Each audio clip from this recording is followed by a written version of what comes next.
Hello there and welcome to this Astranti video where we'll be going through the survey results that we received from students who sat the February 2021 exam sitting for Knowledge City Technology Park, or otherwise known as KCTP.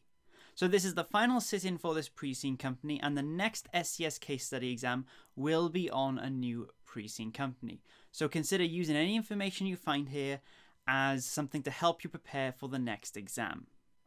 Now let's look at the first bit of feedback we received. You can see that the question we're asking is how difficult students found the exam compared to what they expected. Now it's good to see that a large number of students found the difficulty to be as expected or easier. The same sentiment was shared amongst OCS students, so it should go to show that the exam difficulty, provided you prepare, doesn't get markedly more difficult between the levels.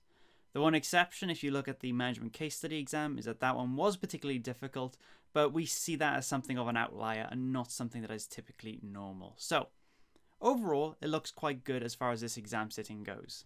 But we cannot discount the fact that a significant number of students did also find that the exam was difficult. Some found it much more difficult than what they expected, and the general sentiment that we received is that the exam sitting had some questions which were quite general in scope, and that made it difficult for some students to answer, possibly because some students may have found it tough to write focused answers when the questions seem so open-ended. But it is something that CIMA do, and it's something worth preparing against. So all this goes to show is to not underestimate the exam, and in the next slide what we'll do is look at what some students wish they had spent more time on, and maybe that will give you an idea of how you can pass the exam easier in the future.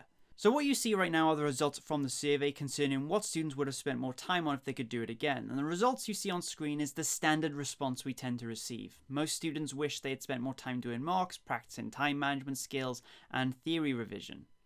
It's interesting that answer planning was a popular response. Usually it's a close run between the mocks and revision, but answer planning was a big one in the February sit-ins. So what do I recommend given these results?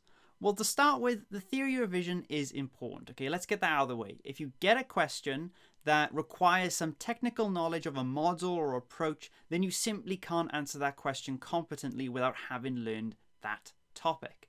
However, I wouldn't necessarily say that this should take priority over mocks. I'm not saying you should go straight to the books and just revise the subjects. You can instead use the mocks as a way of actively revising your topics, because learning the information and actually applying it in the exam can be quite different. Regurgitating information you have revised isn't rewarded as highly as being able to apply that information to unseen material. So consider practicing your topics, but through the mock exams where possible. Obviously, not all mock exams will cover all topics, but they can certainly help you in the application side at the very least. And as for answer planning, which is the third most popular response, well, practicing mock exams is again another way of helping you develop this skill, because you'll be doing it under timed conditions, the mock, ideally, and you'll use these mocks as a chance to practice how you would take notes, structure an answer when against the clock, and that's a valuable skill that you can attain for the exam. Now, to contrast this against the next question, we asked students what they could have done less of, or what they would have done less of. And starting off, the industry analysis is something that students wish they had done less of, and this is quite common. Now, the industry analysis is given to provide some context for the broader industry that the pre-scene company operates in. And it is there so that you can impress the examiner and show that you understand where KCTP exists in relation to the wider business environment. But I can understand the sentiment that these respondents had. It is not something you should really be spending the majority of revision time on. Maybe spend a day or so on it at best and refer back to it when you need to pull the relevant example information. But overall, your focus should be on theory and mock revision, and the industry analysis is just there to add a bit of flavour to your responses. Second then is the revision of theory. So this obviously is a bit contradictory to the previous slide. Some 22% of respondents felt that they could have revised less theory. Well, overall, this is a tough area to recommend advice on one way or the other, because different students will have different ways of approaching these exams. Now, if a student goes into the exam and gets a question that they are not confident on or did not revise, well then they're naturally going to feel that they should have revised more theory, aren't they? But the reverse is also true if a student did the exam and all the topics they understood came up.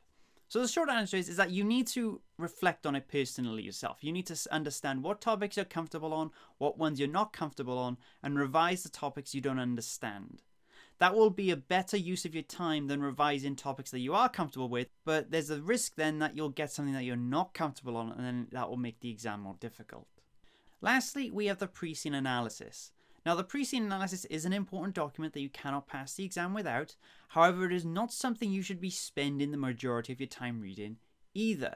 You need to look at the pre-scene, look at the analysis, get some key information and try to memorize it. So that way then, in the exam, you can just recall that information and write it down in your answers. Remember, you don't have long in the exam, time is precious, so the less time you can spend flicking through the pre-scene and the more you can commit the pre-scene to memory, the better. But again, don't overexert yourself on the pre-scene. Remember a few key details, maybe some names, some interesting data from the actual pre-scene, and focus more of your attention on mocks and theory revision.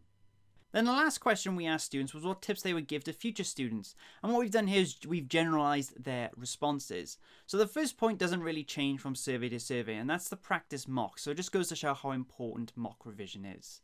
Now, why do this? Well, as I've said throughout this video, practicing mocks lets you practice your revision. It helps you apply the correct style, and it also helps you manage your time. You can write a beautiful answer to one subtask, but if that subtask took you 30 minutes to write, well, you've potentially just lost many more marks because now you might need to rush your remaining subtasks. So use the mocks as not only an opportunity to practice revision, but also practice time management. And notably, you should also try to get your mocks marked where possible, because if you get them marked, you can get some valuable feedback on it. Now, answer planning is also a good bit of advice we also get from students. Creating a brief structure before you start writing will help you focus your answer, but I will put a caveat on that and say to spend no longer than maybe 1 to 2 minutes writing out that plan. Okay? If you spend more than 1 to 2 minutes, you need to get straight on to trying to write, because planning your answer isn't going to get you marks. So only spend 1 to 2 minutes doing that actual answer planning. And then review the theory. While the exam does look to assess practical application, you also cannot answer the more technical questions, as I said earlier, without having a competent understanding of any theory that's required to answer it. And then lastly, an interesting tip a student gave, which I'd like to showcase here, is to always answer the question as if it were your own business. What would you do? Now, this is a very good way of thinking about the case study responses, especially at the strategic level. If you can put yourself in this mindset, you might find it easier to write responses, seeing as at this level, your responses could affect the pre-scene company's direction. So it's a good mindset to try and get yourself in for the exam. If you enjoyed this video and want to learn more about the case study, you can head on over to the Astranti website, where we offer a full course that will allow you to access all of our case study materials, including an analysis of the pre-scene, an industry analysis, and mocks that you can use to help you pass your exam, and much more. And if you want to stay in contact with us, and we'd very much like to hear from you and get your feedback, consider subscribing to one of our social media channels, which includes Instagram, YouTube, Facebook, and Twitter.